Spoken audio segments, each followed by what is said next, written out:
Yo, everybody. Welcome to Off Panel, a weekly interview podcast about all things comics brought to you by Sketch.com. I'm your host, David Harper, and this week's guest is the co-owner of Lunar Distribution, Discount Comic Service, or Comic Book Service, or DCBS, and In-Stock Trades. It's Christina Merkler. Thanks for coming on, Christina. Thanks for having me. We're recording this as close to a major holiday as I have ever done this before. It's probably a terrible idea, but let's start there. Christina, are you ready for Thanksgiving? No, and I'm hosting. Oh, boy. Yeah, no, I have my son and daughter-in-law and granddaughter coming in tonight, and then I'm going to have like 22 to 24 people on Thursday. So, yeah. No, I mean, I'm kind of, sort of. I've done it enough. I've hosted enough Christmases, and I've only recently taken over Thanksgiving the last couple of years, and I'm willing to give that up. Because it's a lot to do Thanksgiving and then less than a month later Christmas. But yeah, no. How about you? You do anything fun? My wife and I host my family. Nice. It would be at my parents' place because we would have these multi-family, like 30 to 40 person get-togethers, and it was just absolutely psychotic. And then everyone kind of got their own families and kind of splintered off. So now it's just my family, and it's like 8 people. They come over, we cook the turkey, we do like kind of appetizers, everybody else. It's just like a potluck basically. Yeah. And it works out great. And we get tons of appetizers afterwards. I actually kind of like hosting. I'm never going to tell my mom that because then she's going to make me do it forever. But I think we're doing it anyways. I told my mom she'll have to pry Christmas from my cold dead hands. Like that Christmas is my holiday and I will never give that up. I mean, I will literally probably be in a walker, hosting Christmas, but I don't care about Thanksgiving as much. I see. I'm the opposite. Maybe it's because I'm very food oriented, but I just really love Thanksgiving. I do have to ask before we go on, do you have a number one Thanksgiving dish? For me, I would probably, it's the most boring, but I make it every year, is roasted root vegetables. Oh yeah, that's great. So I do beets, parsnips, turnips, sweet potatoes. And I just literally chop them up, and it's olive oil, pepper, rosemary, and just roast them. But that's that's my favorite side dish. My dietitian would be much happier with your answer than my answer, which is pie. Okay. Yeah. No, pumpkin pie, pecan pie, whatever. I am trying a new pie this year. Actually, I'm trying a bourbon pumpkin brulee pie. That's what I'm going to try. So we like to do the standards. Like my mom always makes broccoli rice casserole. My sister always makes the stuffing. My other sister always makes mac and cheese. I do spoon cornbread and then I make the ham and the turkey. But we like to try one new thing every year, but not too many because then people get mad. Can you ship a plate to me? Is that too much to ask? I can try. Well, it has to turn out. If it turns out, then I will. Okay, that sounds good. All right, well, let's get into the non-Thanksgiving side of the chat, which, believe it or not, is significantly more than what we're talking about with the Thanksgiving. But I want to start with the easiest and least complicated question of them all. We last talked a little over a year ago. How's your year been? Has it been super chill? Super chill. I started the year out and I was like, oh my gosh, I'm going to get like so much cleaned up. And this is going to be the most amazing, easy, coasting year I've ever had. And, it's turned out to be that. It's just amazing. Oh. No, not at all. Not at all. In fact, we were planning right in January, we were looking at land because we knew we needed to expand the warehouse for Lunar.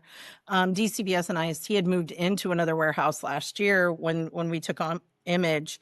And so we were like looking at building a new building, and that just had to get sidelined because a little thing happened 2 weeks into the year where it kind of turned us on our head. So let me actually lay down the foundation because that question was a joke. For listeners that don't know, 2025 started with the Diamond Comic Distributors and its varying arms filing for Chapter 11 bankruptcy, and it has led to many, many quick and many, many painfully slow changes to the wider world of the direct market and lawsuits and weird stuff and bad blood and terribleness. The direct market, for those that don't know, also is the domain comprised of comic shops, which Lunar, DCBS, and In-Stock Trades are all a key part of. I do want to get your perspective on all this, or as much as you're willing to share. Walk me through your year. you're planning to open up a new warehouse. You have grand plans for a chill year. Yeah, it's going to be Has amazing. has it just been an ongoing journey through the 5 stages of grief, the grief throughout this Yeah. year? What has it been like? Well, I mean, the day, it's funny, I was in a dentist chair the day it happened, That's a and perfect place for it. right? Yeah. Because, I mean, it was going to be a chill year. Like I was going to be like taking care of myself. It was going to be amazing. I'm getting my teeth clean. And my phone keeps buzzing, and I always have it on silent, but it kept buzzing. And I thought that's really weird. And then I look at my watch, and I'm like, Cameron's calling me. And, Cameron lives in Memphis. I live in New Haven, where the warehouse is. And I was like, why does he keep calling me? And I said, do you mind if I asked her, do you mind if I take this call? She was like, sure, no problem. And I answer the phone. He goes, Diamond filed Chapter 11. And I go, am I allowed to cuss? Yeah, go ahead. Okay. And I go, are you fucking kidding me? I was And he really hoping like, that was you recounting you telling the dental hygienist that can I cuss? yeah, no, Cameron knows I cuss all the time. So, and he's like, no, Christina, I'm not. And I said, oh, and I just said, holy shit. And I said, okay, I'm at the dentist. I got to call you back when I get out. And the dental hygienist was like, trouble at work? I said, yeah, it's trouble. And that's how my year started. So that I actually went into the office that day, and it was chaos. Like, I had to pull all my management in, and I was just like, we've got to figure out, because like literally before it was like an hour, right? My dentist office is about a half hour away. By the time I got in, I had 20 emails of people asking for distribution. And, we were already, I mean, we were still pretty full from taking on images in inventory. They have a really large backlist, and we knew that we needed to expand. So that's what we were in the process of figuring out. But this just didn't give us the opportunity to do it as quickly as we wanted to.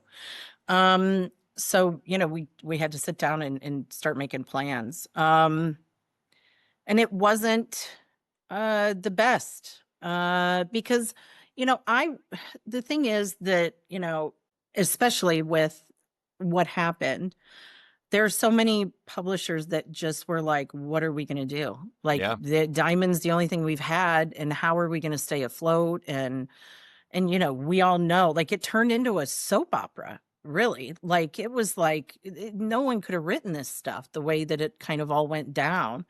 And but I couldn't be like the person who'd be like, yeah, let's go, let's see, come on in, because it just wasn't viable. We were still kind of, like, we were building an inventory team, and we were already growing, and still we were very specific about who we hired. We were only taking referrals at the time, and those referrals, so we weren't like just going to Indeed and just getting anyone.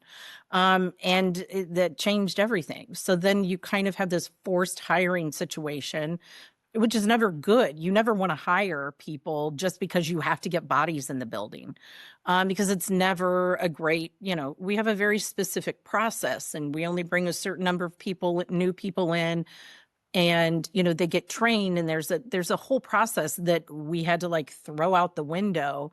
And we were like, okay, let's figure this out, because it became such an expedient need.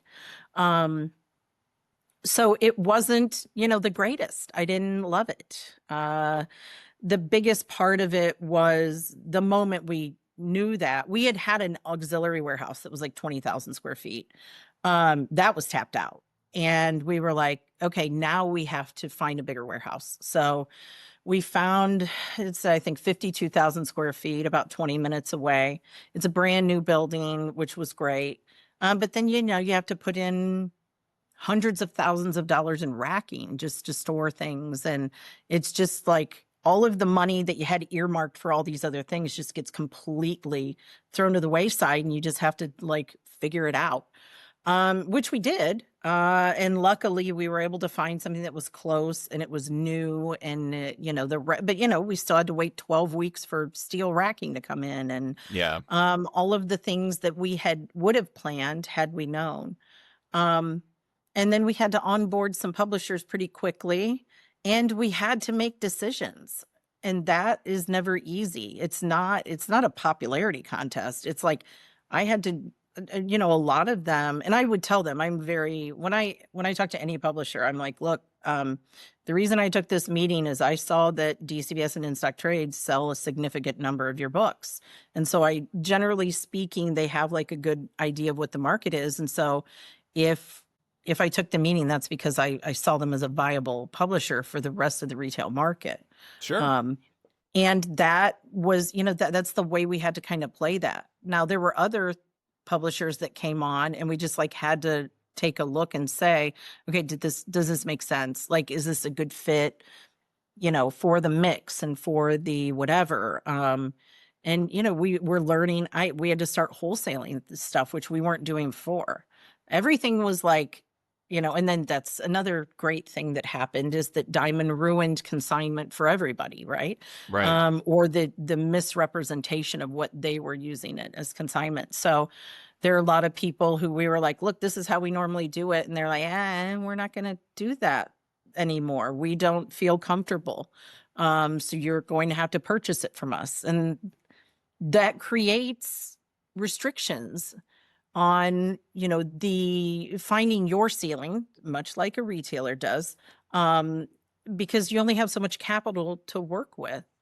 But it's actually been kind of great. There are great things that have come out of it.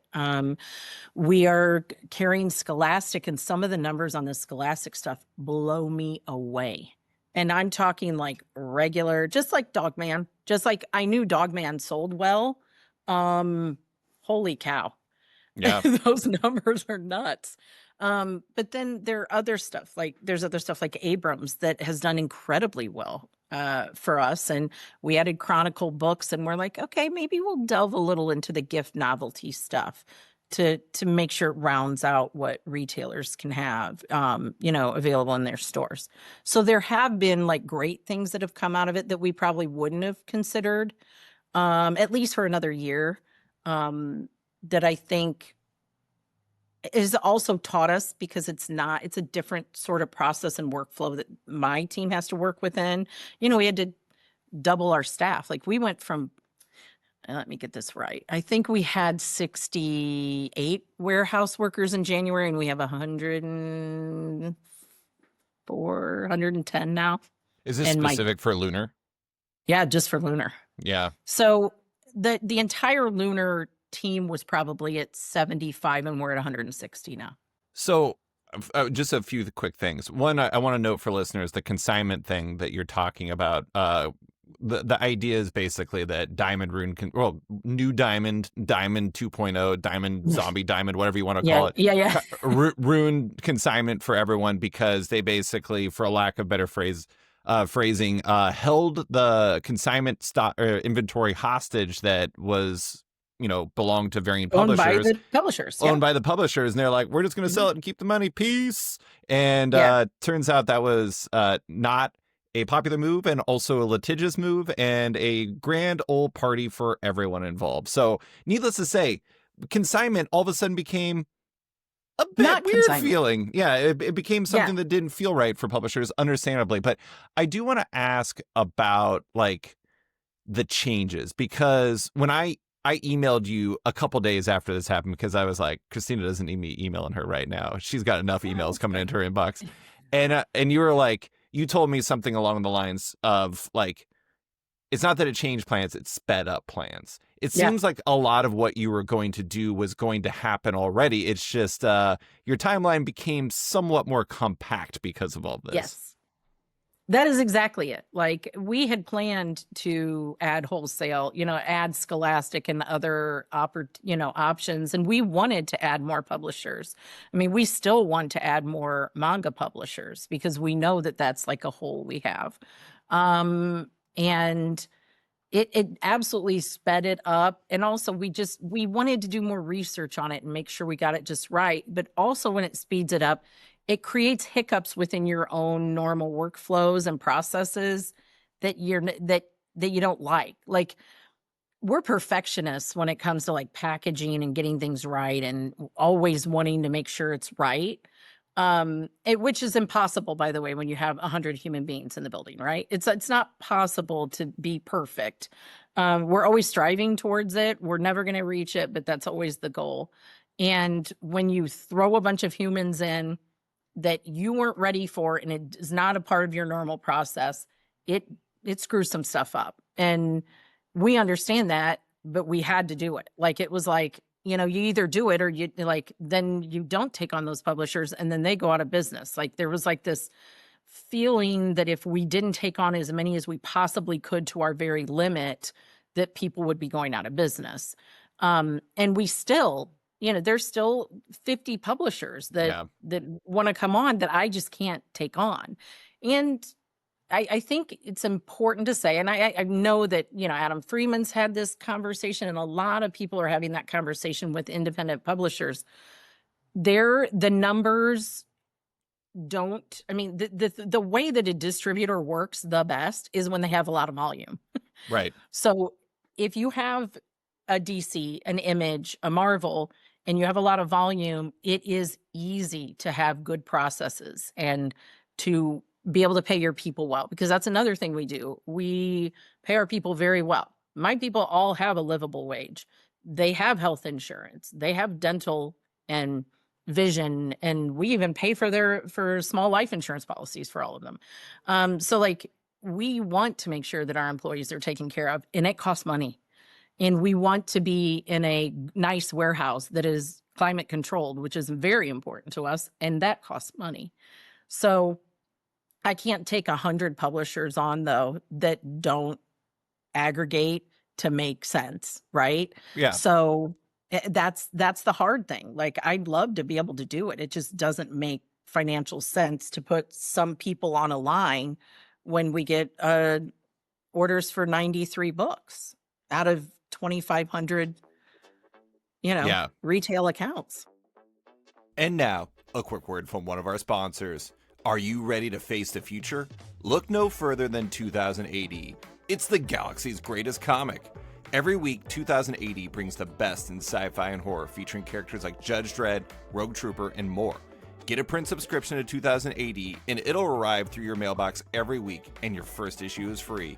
You'll also receive the 100-page 2000 AD Christmas special this December at no extra cost.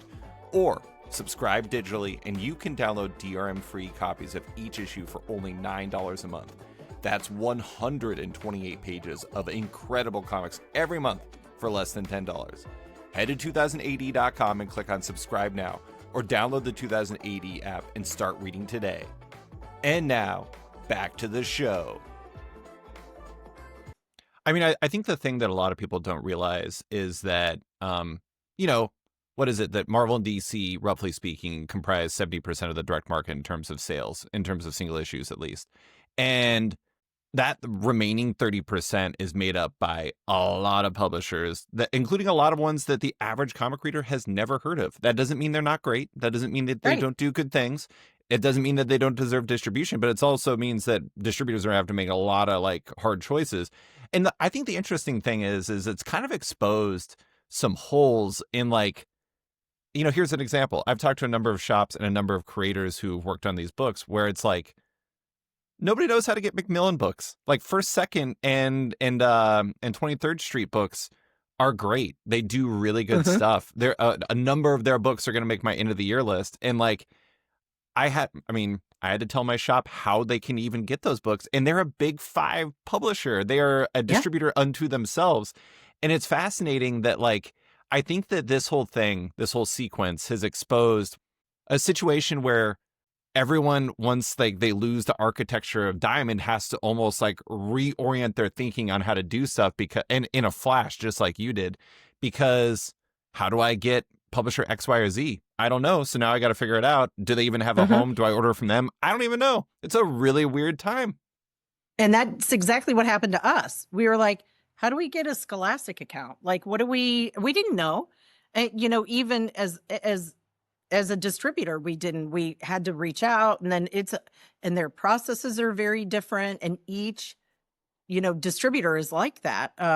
Hachette Book Group is incredible. Oh my gosh, they're so great That's to work a with. book market distributor. Yeah. It is a book market, but they're the ones that have Abrams, and they have I think Yem Press, and they have they and I can't wait to get Yem Press added, but you know, they have 60 new titles a month. I'm like, oh my gosh, where am I going to put all Yeah, this? yeah, yeah. You know, so we are working towards that, but like they've been amazing to work with though. And the other thing is, and this is something that Diamond had to deal with too, was when you have it's what retailers are dealing with right now. Okay. They used to be able to go to Diamond if they wanted to. They could legitimately buy almost everything they ever needed at Diamond. I mean, we One-stop did. shop. That's right. DCBS, we didn't use any other distributors. We used Diamond. Every once in a while, like back in the old days, we went through Bowen Designs directly to get the Bowen statues. And there were maybe 2 other times that we would do something like that. But generally speaking, everything went through Diamond. And a lot of shops did that. And it was very helpful. But the thing is that, like, there were other shops that were continually looking. Bedrock's one of them. They used like 40 different distributors. They knew how to do it, right? But most shops weren't. They were using Diamond as that one-stop shop. And when they do that, it's great because it's all one. You know exactly what the ordering process is like. You know exactly what to expect. You know when your shipments are coming, all those things. The pandemic changed everything. And then there were 3, you know, within the first year after the pandemic. And it's difficult. And you have to learn PRH's processes. You have to learn our processes. You already know Diamond's processes. So there's some tension there. Even if they didn't like Diamond's process, they might like ours better, or they might like ours not as well. You know, like, but then the distributors had to start doing the same thing, is Yeah. figuring out, where do I get everything, right? So just the same way that retailers are, and retailers are still doing it, right? DCBS and In Stock Trades just said, hey, how are we going to get Yen Press? Because we need it. We've been selling it. We don't want to lose this, you know, so they have to go and, you know, get a Hachette Book Group, account and get everything set up. Yeah. And it's a lot. Oh, yeah. Yeah. I mean, that 2025's big theme is it's a lot. Yeah, for everybody. But Right? do you feel like at this point you have a good grasp on the uptick in publishers and inventory at Lunar? Yes. Actually, I just was saying this. I talked to Rebellion today because we're trying to work something out. And because we have Rebellion, but we're trying to work other stuff out. And Who does 2000 AD and yada, yada, yada. yes. Yeah. And that's what we want. We want 2000 AD. We want Judge Dredd. Yeah. And I told them, I said, we finally are finding our footing again. Like, we're finally feeling like we're at a good spot. We're, you know, like the warehouse is running really well. We're still changing a few processes with the uptick. Cause like with an uptick in business comes an uptick in, you know, just the number of packages that run through your warehouse, and then having to change that process because of it. And we used to do a pick, pack, and label like one person, and now it's become an assembly line type of process for us now. So we had to change some processes, and we had to change the entire pack line, and move like electrical and do all this crazy stuff to like make it work better, just so that we can. And we just recently changed packaging. We are very proud of always making sure that we have the right packaging. And we had people who didn't like the bubbles, and then we were seeing issues with bubbles, even with having inner boxes having bubbles. You mean like bubble wrap? Pop. Yeah. Okay. So our whole shtick from the time we started Lunar was like, everyone complains that they get their packages from diamond damage. And so that was the first thing that we wanted to fix as much as we could. And there's always had 2 inner boxes, but they literally butted up to the big main box that they put it in. And so we were like, well, why don't we just leave a little room, have a box created that leaves that room, and put bubble around it so that they don't have to worry about the corners. I know that sounds simple, it sounds dumb, but there's a cost involved in that, right? And we said, okay, that's the way we're going to do it. And we have been doing it for the last 5 years that way. And it's been very good. There have been a few things where everyone's getting heavier packages now because we have more publishers, and we're seeing a little more, I think, where we're maxing out at that 55 to 60 pounds.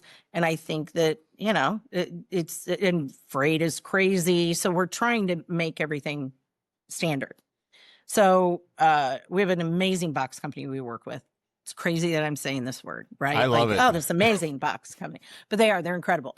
They come to us constantly about packaging options and ways to, like even using different forms of package material to keep our costs down, but like to make it still innovative, as innovative as you can be with packaging. And so we just recently switched where we're taking bubbles away. We shortened the box and on the top. And then we have this like accordion type cardboard. It's corrugate, and it just slides in. So it covers the corners, which is the most important part of it. And it added like 6 ounces, I think, to the weight, which is like negligible because our freight costs are so good. But it's also a very fast flip and put in the box. So our packing time has like been cut into like a quarter of the time. So those are the types of things you have to do on a regular basis to make sure you're doing the right thing, which is something that wasn't happening with Diamond.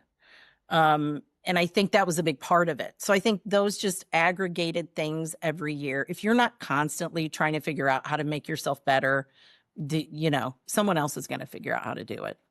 I love this because it reminds me, there was like this meme of like, this is what my job actually is versus what people think it is. And like yours is just like, oh, I'm sending comic books everywhere. And in reality, you're like, let's have an hour-long meeting about bubble wrap because the weight is getting too crazy. But related to that, we talked before we started recording a little bit about how like every time a comic shop closes, it's a news article. And yet you told me something interesting. You've opened a bunch of new accounts this year with new brick and mortar shops. Can you, I never do this. I hate doing this because I think it's a fake question, but can you talk about that a little bit? Because I find it really interesting that there is like this, like the comic industry we think we have versus the one we actually have where growth is happening, it seems. Oh yeah, no. This year we just did our end of year meetings for 2 very big publishers, and first of all, the numbers are bonkers. Like we're double digits up this year, which is incredible. We have some stores that are like 1,000% up from last year, like, because we're doing all the analysis. But one of the things was we look at new stores. So last year, I think we opened over 200 accounts, like in 2024. And we will have some that like will open the account and then they just never do anything with it, right? They never order, and then like we have all of these things when somebody opens a store. We email them initially, we tell them what we need, they get it back to us, we verify, and we're pretty quick about it. We verify their resale certificate and we make sure that they have a brick and mortar or that they're eligible by having a dedicated website and all this. And then within a month, if they haven't ordered, we do a follow-up. We do a follow-up within a month anyway, but they're entered into the new store program for 6 months. And so this year we have opened 462 accounts. That's crazy. And it is crazy. It's crazy. So we know that some of this has to do with Diamond, right? That there were people who just never came over to us from Diamond. So I don't know how they bought DC product, but they were buying everything else from Diamond. But it's been incredible, and it's a lot of brick and mortar. Like I was kind of surprised because we do, and we still have to like vet them as brick and mortar because there are people who will click and say they're a brick and mortar if it's going to a house because they think it's a brick and mortar, which is not real. But I mean, it is. A house is real. My house is brick and mortar. Right? Mine is not. So mine is stone and siding. So, but I'm actually pleasantly surprised. I mean, our numbers are up overall for the year, but it's not just because of those new stores. It's because all of our stores are doing well, right? They're all, between the Absolute series and the Energon, line, like, my gosh, like, we can't. And the thing that I can say has led to that success is that they have been releasing stuff since January. Like, there was no, like hanging out and just like chilling out for the first quarter, which is what I felt like we were doing for a few years there. This year came out and it just came out with like guns blazing, and it was We great. we've talked about that before, where we both are Yeah. like, I don't understand why January to March is like this assumed terrible period, so let's not release notable books. And it's like, it's weird. They started releasing comics that people were really excited about in January through March, and all of a sudden January through March isn't as bad as it used to be. Isn't that What? crazy? This is Yeah. wild stuff. Yeah. I did have a patron question that I think kind of ties in nicely to this. Brian Stratton asked about the work side of Lunar. And it's one I realized I didn't have an answer for from all of our questions that, I don't know, you probably talked about publicly. You do have these different businesses. You have Lunar Distribution, you have DCBS, you have in-stock trades. When you have all these, I mean, there's like a lot of hot books right now, like Absolute Batman. The good news is they have like 8 billion prints of the Right. first issue and every issue, so it's always available. But there's still like hotter than average inventory. How do you handle DCBS and in-stock trades when, say, there's like a comic mini shops are looking to reorder, but there's limited inventory? Like, is there a system in place to ensure those sister companies aren't given like preferential treatment, if you will? Oh, they don't. I mean, they get the same email that everybody else gets. Like for solicitations, new product updates, they don't get any. And there's never, well, our entire system is built and based on when you order it. So So they it's like don't first come, know. first serve. Yeah. And generally speaking, for like a second printing, third, fourth, fifth, sixth, I think Batman's on its 10th, they have been FOCing those. So anybody who placed an order by FOC is going to get their books. Yeah. But what I can tell you is that if something happens, and this does happen every once in a while, where somebody sends an extra carton to somebody accidentally, and we get to the end of the week and we're like, where's this carton that we thought we had that's not here? And it does happen. DCBS is the one that gets screwed out of the deal because they're the last one picked every single week. Yeah. So actually, they probably have the least amount of preferential treatment because of where they are in the pick. And if we run out of anything, they're the ones that kind of bear the brunt of that. And there are times where we have to get back overages from people, and DCBS won't get their stock until those are actually returned.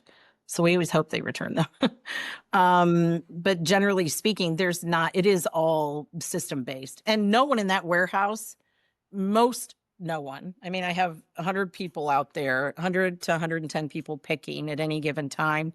And probably 3 of them on the whole floor even know I own DCBS and in-stock trades, and they don't know. Like they don't know anything about the actual stores. They're just there to pick and pack and just do it right. And for listeners that don't know, I think I did this one last time, but I'm gonna do it again. Picking is when people are actually getting the orders and putting them together for the shops in Lunar's case, or for the customers in Yes. DCBS's case, right? Yes. Mhm. Yeah, I mean, it seems like your process is naturally set up to almost deprioritize DCBS when it comes to the picking, as far as Lunar is concerned, to some It degree. is. Yeah. Well, it So is for many reasons, because we base it off transit from the warehouse. DCBS is in the parking lot behind us. They're in a different building, but so they're the last one picked by virtue of they need it the last. They need it last technically, yeah, because they're the closest to us. So if I have some, we have internationals, and then we have, there are people that are broken out. So there's a freight team that takes care of people who are freight every week. Like, we just know they're going to be freight. And so we have a special team that deals with those customers. And then we have an international team, because those have to be done by a certain time in the week. And then we go from 5 days away from us all the way up to 1 day away from us. And that's how it's set. yeah. I mean, I think it was a good question by Brian, but I do think that one thing people forget about is that, like, there isn't normally a competitive element to this, because everyone is getting what they order, and it's print. Right. it's what it was, a print to order basically. So if Yeah. you order 1,000 copies of Absolute Batman 15 or something like that, you're going to get 1,000 copies of it because that's what you ordered and that's what was printed for it. If there's an overprint, that's the situation where it theoretically would get competitive and would be based off of reorders. But for the most part, everyone's getting what they want, unless it's like a titanically successful book, in which case it's probably a good problem to have. And in this Absolute's case, at least, they've been doing reprints. But well, and when it is a titanically successful book, it is based purely on reorders, and the system just literally fills it based on when the reorder was placed. yeah. But generally speaking, that's where DCBS is kind of behind the 8 ball in that. Like, they send their stuff out much later. So they're not getting the feedback from their customers as quickly as what you do with a regular shop. So generally speaking, reorder DCBS historically is not a big reorder. I'm sure almost all of your stuff is pre-order because it's like, Yeah. I mean, it's the way it works. 95% of it is. Yeah. Yeah. You don't have people walking into your warehouse being like, you know what, I want to pick this one up off the racks. You're like, well, that's not how this works. So get out of here. No. And now, a quick word from one of our sponsors. This January, Oni Press proudly presents Spirit of the Shadows #1, the most visually dazzling and hauntingly heartfelt superhero horror hit of 2026.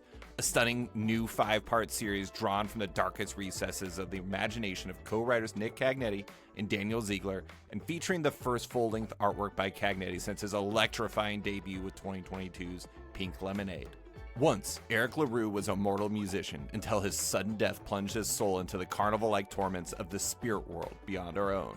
Now, reborn as a phantom, Eric will claw his way back from the infernal planes and avenge the dark sins that transform him into the Spirit of the Shadows. In the tradition of Jack Kirby's The Demon, Mike Allred's Madman, and Todd McFarlane's Spawn, Spirit of the Shadows is an eye-popping new addition to the canon of creator-owned superheroes. Find it in comic shops everywhere this January, only from Oni Press. And now, back to the show. Okay, well, let's talk about the DCBS in-stock trade side of things, because the former of which is run by you for the most part, and the latter of which you co-own and work on, but isn't necessarily your main focus, because it turns out you can't have 8 million main focuses. The former is what it says in its name. It's a discount comic book service that lets people order comics online for mail delivery, and it all comes at a discounted rate. In-stock trades is the same for trade paperbacks, other collections, and graphic novels.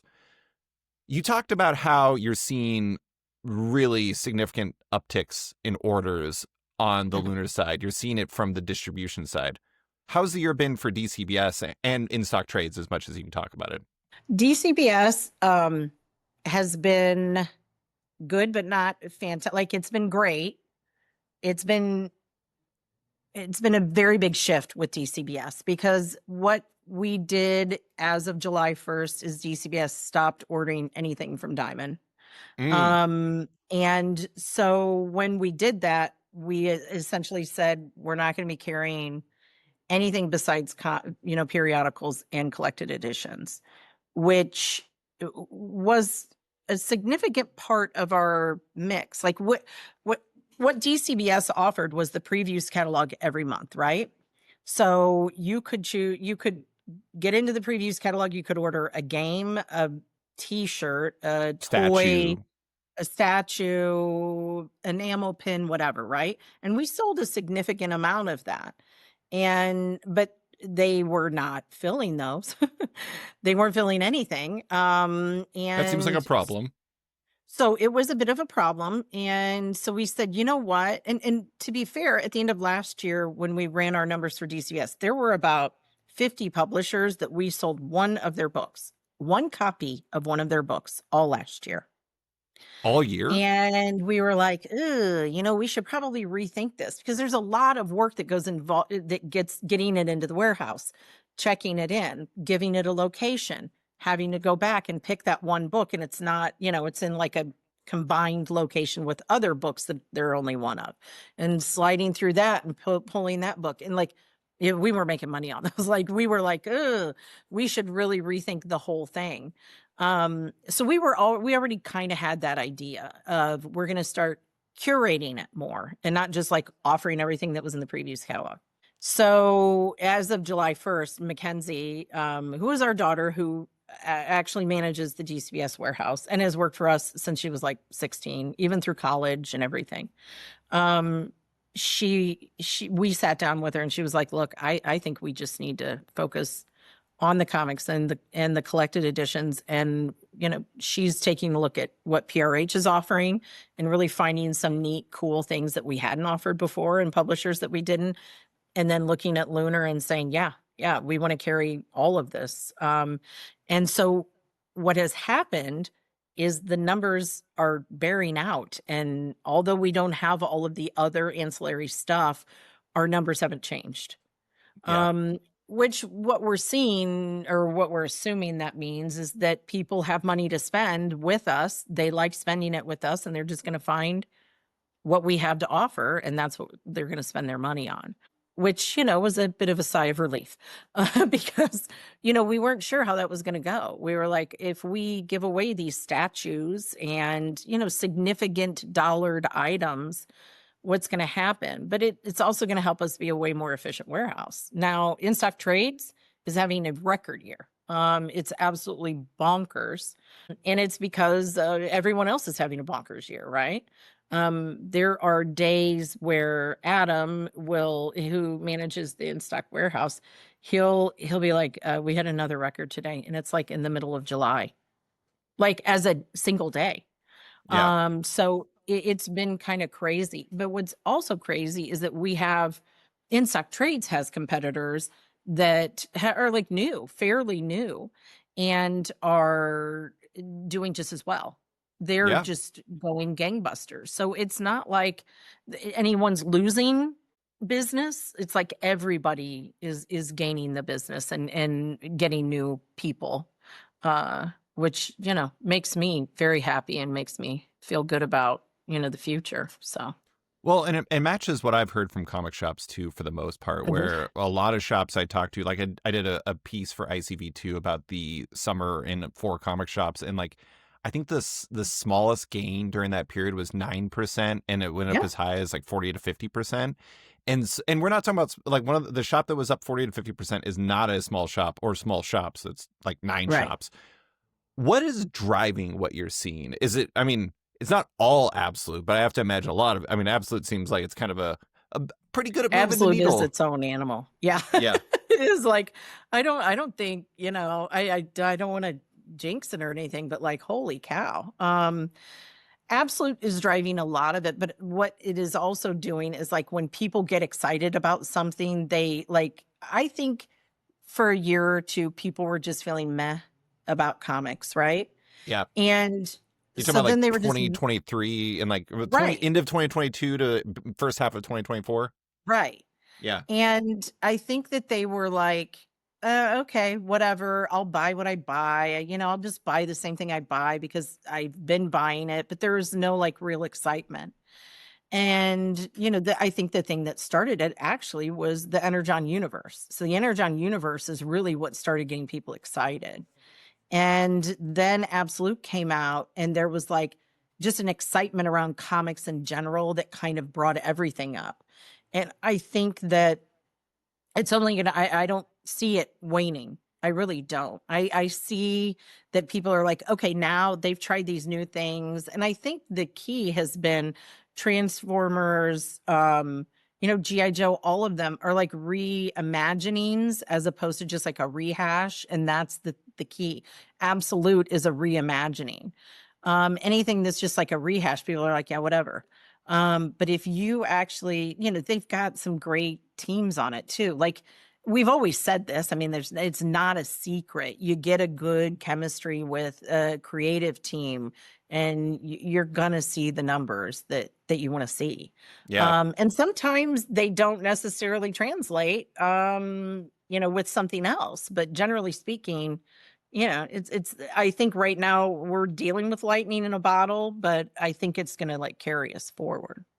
Yeah. I mean, I do think it's interesting because like Absolute in particular, and I've heard this from retailers, has like tapped into the same energy as manga to some degree.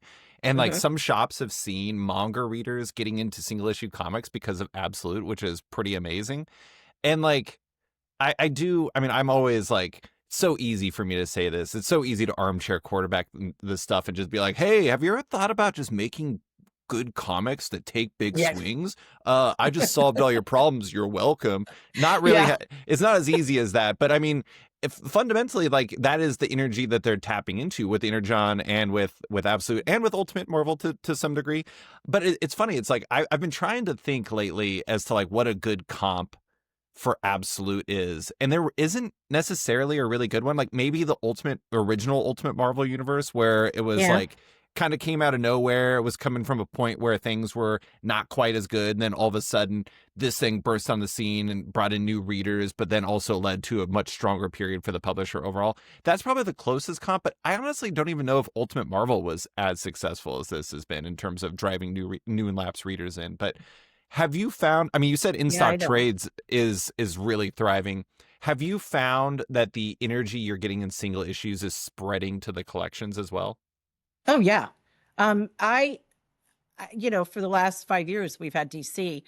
The Absolute Batman trade came out, and we were like, is that number right? Like, I couldn't believe it. And we ordered literally infinity and we're out. Right. No, that's exactly what happened. Then they did a fast reprint, out again. And I was just like, holy cow, like it's absolutely like mind-boggling to me, because, like for years we were like, okay, yeah, that'll probably do this number.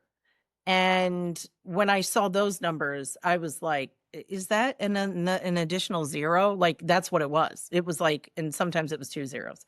I couldn't believe the number. And I think it translates in a different way, the same way, like I've always said this, I'm like definitely more of a trade reader. Like, especially now that I've gotten older, I can't go month to month, or I'd have to reread like every book every month. I mean, it'd be a nightmare for me. But I've always been like, I want the whole story. I like binge watching things. Like, that's how I like it. And there are two very different readers and collectors and in the industry, right? And I think that even though we're getting new people, I think trades will also be a part of it, because a lot of, I think, the new readers that we can get are going to be collected edition people. They're not, as much as I would love to think that we could get thousands of new periodical buyers, that is a much taller hill to climb than getting just collected edition readers to come in and go, hey, you got to read this for 6 issues. And then you get them in. The other thing about Absolute and Ultimate, for that matter, is that it's a much more digestible way to come into the line, right?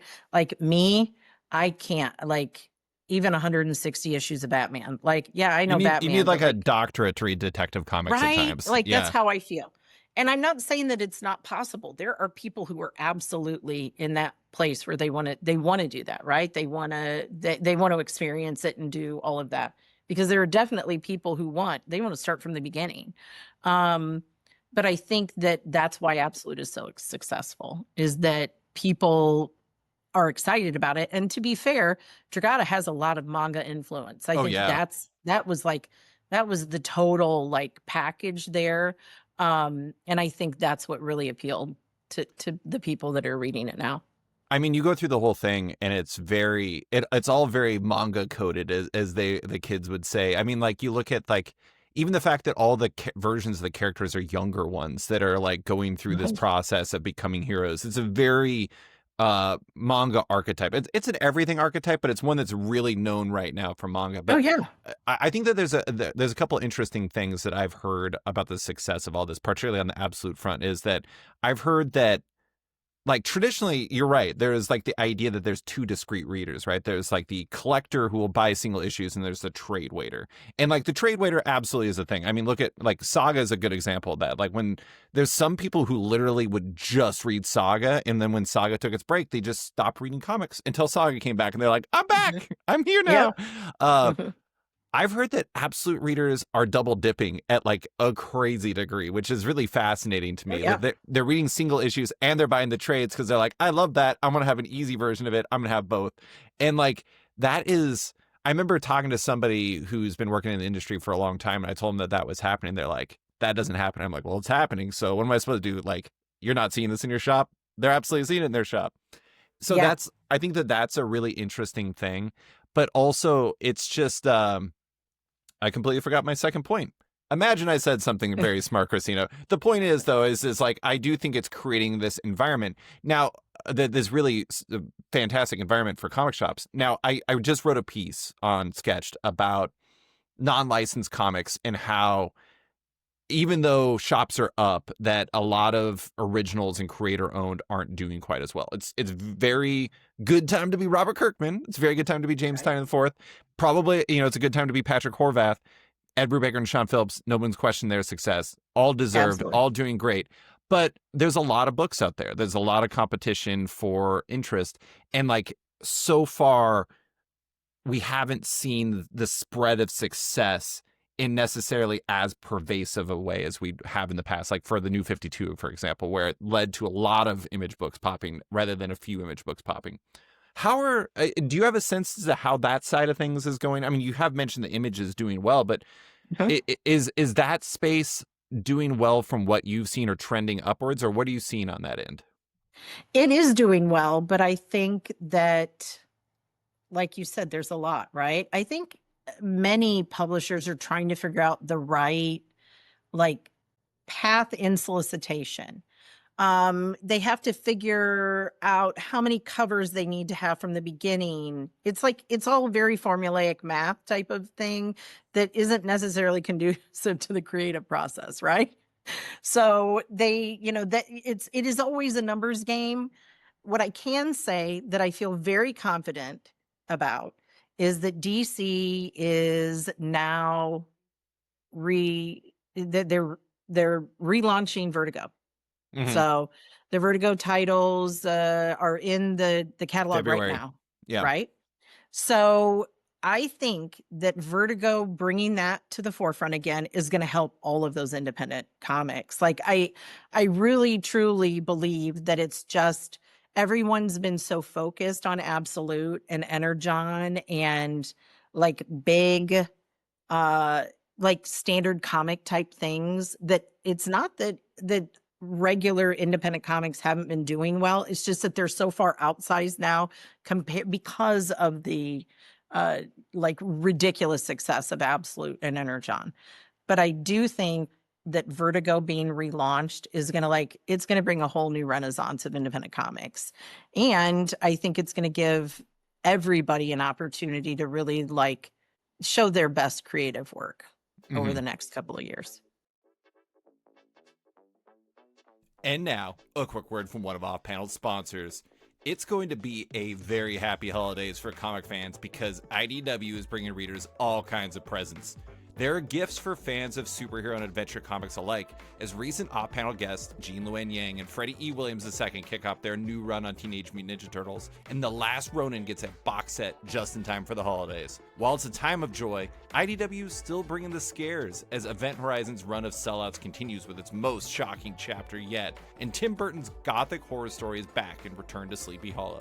And if you know someone who's obsessed with kaiju, the Kaisei era for Godzilla brings readers the gift of something new, as those titles head towards the fall of Godzilla and the rise of an all-new version you're not going to want to miss.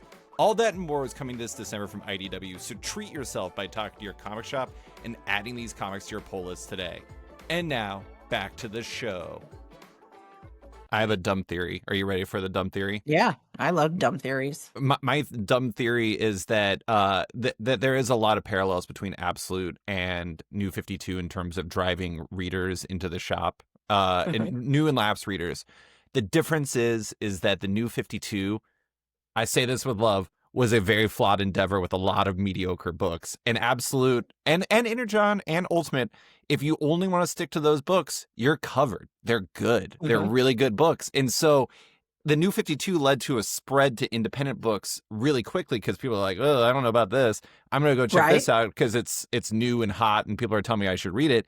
Absolute, it's like, I can just read the Absolute books and they're all great. And, I don't need a spread. And so I honestly think part of the reason why there's maybe been a bit of a delay in the spread from that once the enthusiasm builds is because they're just really good and they haven't needed to make that move quite yet. I think it'll still come. My pet theory is that I think 2026 is actually going to be really good for independent comics between Vertigo and that Oh delayed yeah. growth that will come from Absolute. Well, and we have to realize that people only have a finite amount of money to spend, right? So if you have a lot of really great mainstream books that people are just like really feverishly and they feel like they're never going to be able to see them again kind of thing, they're going to put their money in that basket. Now, ideally it's, it again spreads but what I did see or I have seen, I guess you could say over the last 26 years I've been in business is that there are definitely lulls, right? And they're It's a upward. cyclical industry. It absolutely is. But what I can say is that no matter what, there's always been like a feverish need for comics.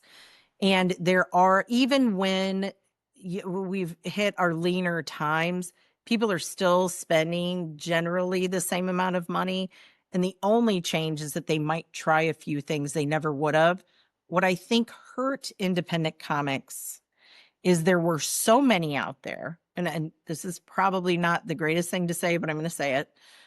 There were so many out there that didn't come out consistently where people took the chance on it and either didn't like it or liked it and didn't see anything else from it. And then they immediately were like, okay, I'm not going to do that again. I'm going to just go back to these mainstream guys who I know come out every month. And that's just what it is. So I think that sometimes independent comics, and I'm saying this on a very broad scale, but if you aren't consistent in your quality of work and in just your release schedule and and maintaining your customers' expectations, you kind of ruin it for everyone because they see that as, I don't know, that's a small publisher. I'm probably not going to do that again because I didn't get my full story ever out. And I think that was something that hurt independent comics over the last 5 years. Yeah, I mean it's tricky because like I'm not saying you're not saying this, but it's like they're humans. Like, humans need breaks, humans need time to do this stuff. I absolutely believe what you're saying is probably true also. And it probably, I mean, one of the things that's going to be interesting to see is like new and lapsed readers jumping onto books when they're not used to that sort of thing. Like I've been reading comics since I was like 4 years old. I'm programmed to understand that like sometimes there's breaks. That happens. Yeah. But like if there's a break, people are like, where's my comic? I want to read this Mm-hmm. comic. And I don't know, it'll be interesting to see what happens with that. I do think one thing that's interesting too is like I feel like somebody said something to me recently. I think it was one of the crew from the Comics Pals, a YouTube channel that does a really good job. And they said something along the lines of like, I feel like independent comics are really good right now, but they're not exciting. And and I thought that was an Right. interesting distinction. Like there's they don't create a sense of urgency in the person who wants to read it and or buy it. And they're like, I can just Uh-huh. wait for trade because like that will help also. And it does help, but at the same time, it's like if everyone's waiting for trade, then there won't be more single issues, and it becomes this weird self-fulfilling prophecy of It doom, is. which I don't know. I mean, I don't know what the right answer for that is, but it's a weird spot. It is. And I think I agree with them in that, like, when Saga came out, someone told me they're like, you got to read Saga. And I was a huge Vertigo person, right? That's all I read was Vertigo stuff. Yeah. And I was like, sci-fi. I'm not like, I am not a big sci-fi person. Like I love slice of life. I love horror comics, even though I dislike horror movies. And I was like, yeah, I'm not sure about that. And when I read it, it blew my mind. And every month that Saga came out, those first couple of years was like, holy crap. Like you couldn't imagine missing It was a the water new, cooler like comic. it. Yeah. And people would literally be like, oh yeah, did you read the new Saga? And I'm like, no, don't you dare. Right. Because like Brian was a master at, at having a cliffhanger practically at the end of every single book. Right. That was exciting. And we haven't had anything like that where we're just like, holy crap, what's going to happen? And that I think is what's kind of missing in independent comics right now is that, did you read that last issue? Oh my gosh, what do you think is going to happen? it's been good. They've been good stories. It's just not stories that you are like, I have to be at the store that Wednesday that next issue comes out. We just haven't seen that in a while. I'm doing this piece where I talk to creators and people in the industry about, just what excited them about the year. And I really liked, I'm spoiling my own articles, which isn't even coming out for a couple weeks. So whatever. It's my podcast. I do what I want. That's right. Declan Shalvey, the writer, artist extraordinaire, he had a really interesting pick. He picked, basically he loves that Absolute has made people A, want to talk about comics again, and B, ensured that like basically everyone he talks to has actually read that. And so like it's become a common language for people where you're like, oh my God, did you read that latest issue of Absolute Martian Manhunter? Wasn't that crazy? And like you go on about it, and it's like you're actually talking about the comics. And I hate, there's a part of me that really hates like always lavishing praise on Absolute, because it feels like it sucks the oxygen. It doesn't need it. Yeah. Yeah. But it is a good point by him, because like that conversation in comic shops, online and beyond, has become somewhat muted relative to the past. And the fact that like Absolute has done such a good job of that at stoking the flames of that conversation, I think is really important. Well, it does. And it's important, like shops have the greatest opportunity right now, right? Because they have the conversation about how great Absolute is. And then they could say, but you know what? I don't have another Absolute for another week, but I have these other things that you should really check out. And it gives them an opportunity. The more you have your conversation with your customer on what they like, it just allows you to tap into all the things that they've missed out on that they don't know they've missed out on. And I think that's a really important part of it, because the biggest part, I think, for a while there, and I mean, we did this, we had a brick and mortar for 3 years, like 2015 to 2018. And I loved having conversations with customers in the stores, because I would pull up, because I didn't read any of the mainstream stuff. I only read Image, and I only read Vertigo, and I only, like anything that was different. I read a lot of Fantagraphics, and that kind of stuff. And I would love to give people and I just love to have conversations with them to see what they liked, just so that I could figure out if I could get them to try something that I knew they would like based on what they were buying mainstream. And I think that's the best opportunity that shops have right now, because you have more people coming in the door for those Absolutes, and all you have to do is just show them one other thing. Yeah, I actually think that, and I'm not saying all shops don't do this, plenty of shops do, but there is such a excellent opportunity right now to, you have all these new readers, you have all these lapsed readers, open the door to all these other great books all these creators are doing, because there was a East of West compendium that came out in the last couple of years. Dragata fans, hand it off to him. Be like, enjoy this. You're going to love it. It's going to blow your mind. Scott Snyder's done a ton of independent work. Get him Witches. Give him Undiscovered Country. Give him any number of other books. I've talked to Now or Never Comics in San Diego, has done a really good job of crossing Absolute Martian Manhunter fans into Assorted Crisis events and Ultimates, but that's an easier sell. But Assorted Crisis events, Javier Rodriguez's work and stuff like that.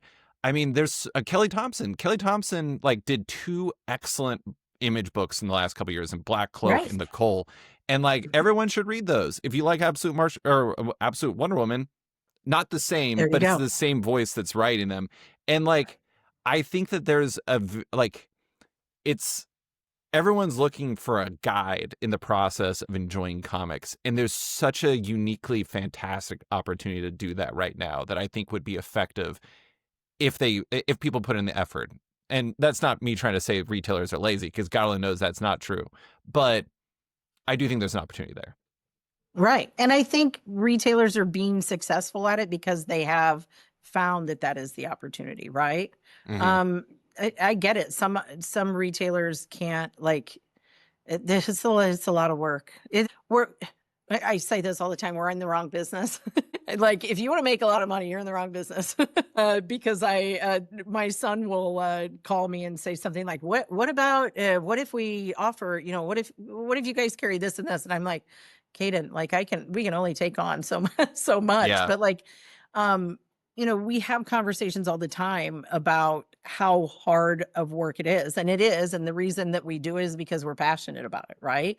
And we care so much about it. And that's why the direct market works. And that's why the direct market is growing. I did for the first time in 5 years, like I'm shocked by the numbers of stores that are just every single week ordering FOC, and it just keeps growing every single week. Yeah. And it just makes me happy because I'm tired of hearing that, I mean, I've, like I said, 26 years, right? I've heard multiple times that this is the end, it's the whole Chicken Little scenario. And I just like, it's not, we're in a great place. And we just need to take advantage of it for every moment that we can, right? Yeah. I'm going to totally ruin the mood. Maybe ruin the mood. We'll see. I do want to ask about one phenomenon for 2025 that I unfortunately was the first person to write about it. And so now I think that people are like, you did this to us, David. What'd you do this for? You have had an interesting year on the blind bag front because I know you had to deal with the streamers who are not very observant of street dates, amongst other things. And you're also having to deal with that from a Lunar or a DCBS standpoint where you're selling them. What's your read on blind bags? How are you feeling? Is it, I don't know. Where are you at with them right now? Okay. So, Invincible Battle Beast #1, blind bag. Right. The most perfect execution of a blind bag ever. Right. And it was new. It was the first. It was new. Really. Yeah. Right. It was Robert. It's funny because Robert told us about it in a dinner like in February, and we were like stoked. We were, oh my God, this is going to be incredible. He knew exactly how to do it. It was perfect. And then everyone saw that it was like this great thing, and they were like, oh, this is a way to create excitement. And it is. It's absolutely a way to create excitement. And some people have done it better than others. What I can say is that this whole whatnot thing, and it's tough because we've always, DCBS, 26 years in the business, online only. We have never released anything before in advance. Tuesday. Yeah. Never. And and I mean Tuesday, where they're not getting, some people are 4 days away from us. No one, from the very beginning, we went to Diamond even, and we said, hey, is there any way we can release it on a Tuesday? And they were like, just shipments. And they said, well, yeah, because they can't, no one, even if they're a 1 day point from you, is going to get it before the street date. So that's how we've always stuck by it. Right. And now you have just like the Wild West of people thinking it's okay. And unfortunately with whatnot, there's no way to figure out where they're getting this stuff from. So many people do order from us, but there are a lot of those whatnot sellers, because believe me, I've had to sit in my office with a team member and go through each of the reports of breaking street date and all this kind of stuff. And then figuring out who the heck they even are so that we can reach out to them and say, hey, you've broken street date. And there are so many sellers, you can't tell who they are. Right. Or you do, and you do your research and you're like, these people aren't even in our system. We don't know. And I think there are a lot of retailers, which by the way, this has been happening ever since I started. Retailers sell to other people, period. There's never been a thing where people aren't going, I'll sell you 100 copies of this or 50 copies of that. But what is upsetting is that people just don't know how to follow the rules.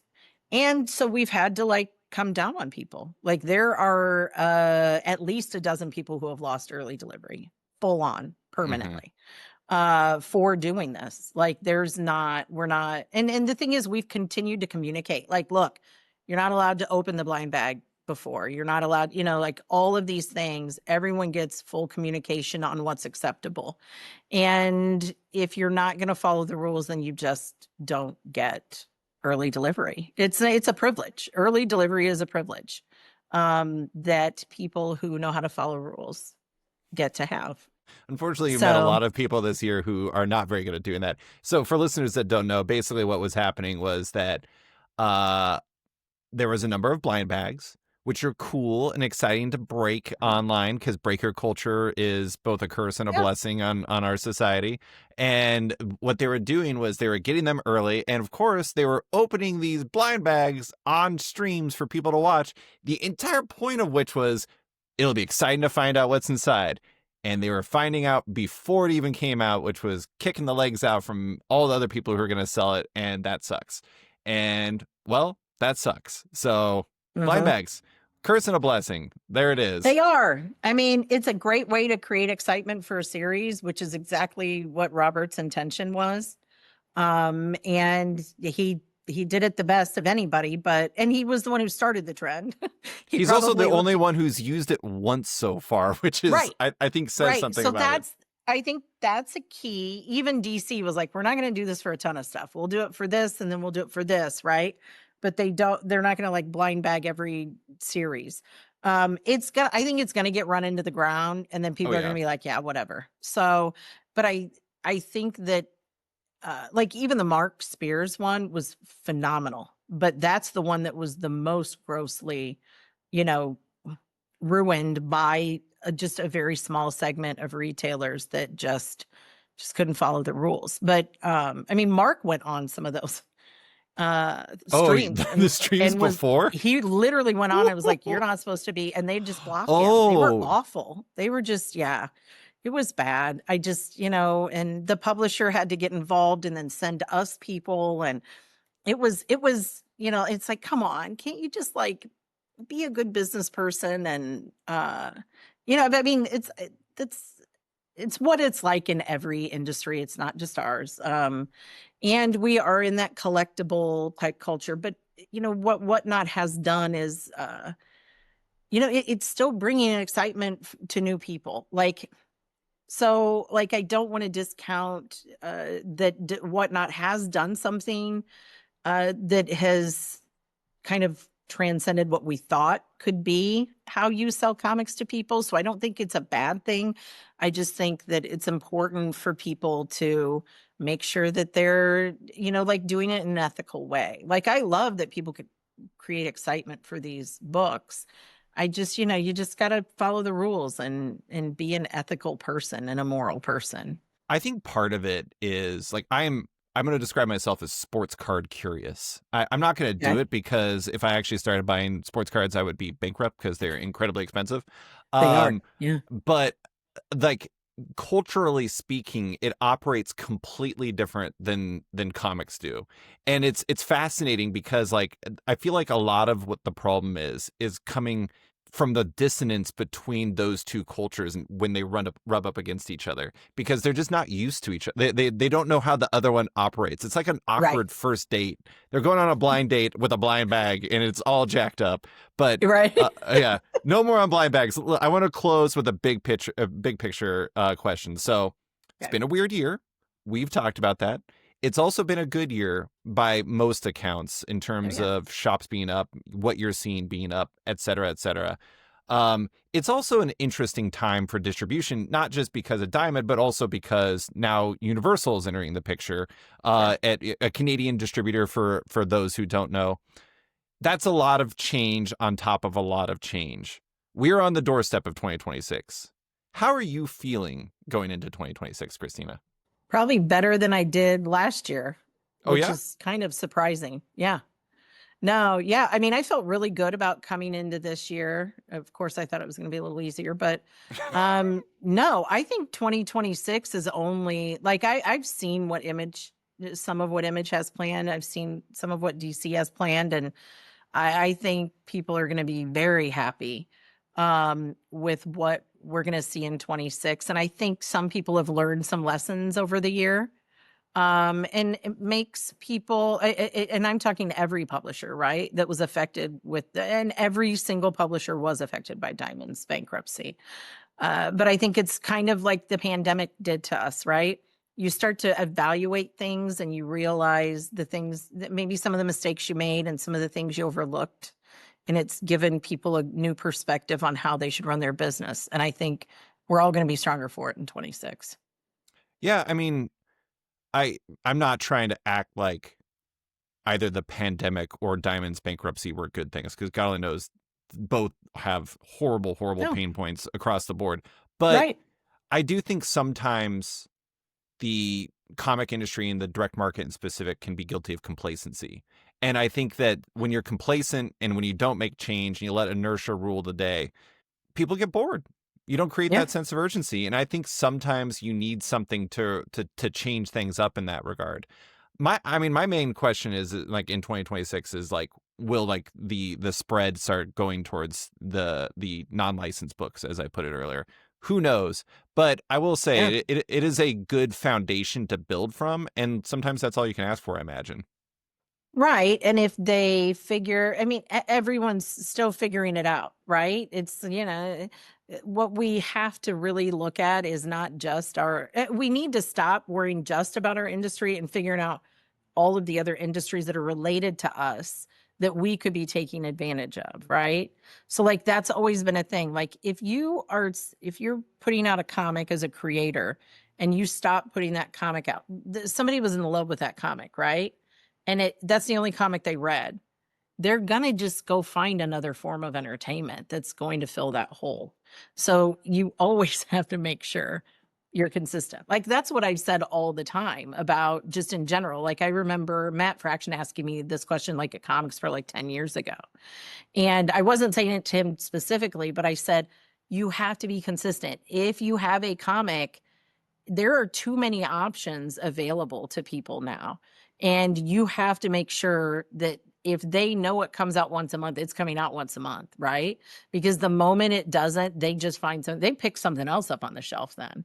And it may not be from your company. So it's, it's kind of, it's, and the same thing happens that if you have too many comics like that, and there's not a sense of consistency or excitement, people find it in other avenues. They decide to flip on Netflix, or they determine it by, going online and just doing something else Yeah. that isn't related to comics. So it's important for everybody in the comics industry to say, no, we got to keep it exciting, and but we have to look and see what other entertainment channels are, what they're creating to make things exciting, because Yeah. we need to we don't have to copy it. We just need to figure out what that is and what that means within our own industry. Yeah. Well, I wish you and everyone else the best of luck in figuring that out. I don't have to figure it out. I just could judge you guys for everything you Yeah. do. So, but True. Christina, that is all I have for you. Thank you so much for coming on to talk about DCBS, Lunar, the year in comics, and everything else. I really appreciate you taking the time. Of course.